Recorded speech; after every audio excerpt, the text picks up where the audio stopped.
Hey everyone, I'm Autumn. Welcome back to my channel. This morning, which it is 9:33 in the morning on a Saturday, I am going to be coloring my hair. Today I'm going to be using the Garnier. It is in the color Soft Black, or also known as Black Tea 20. So I'm going to be using this today. I've used this multiple times to color my hair. This color that I currently have, it is professional. I got it done before my wedding, but I am just tired of all these different undertones, highlights, reds, oranges, and I just want to go straight to soft black. All right, let's get started.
now 10:13.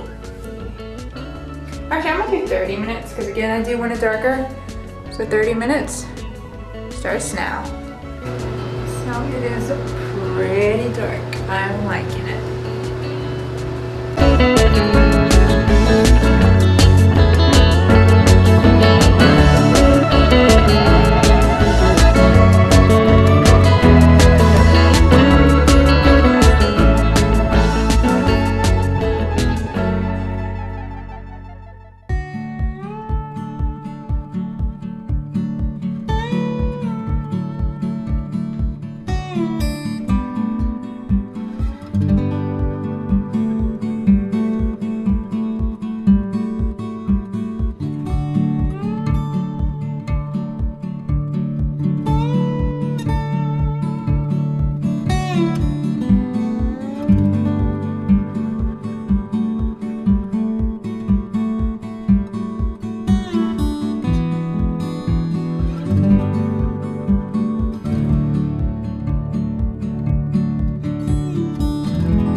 you.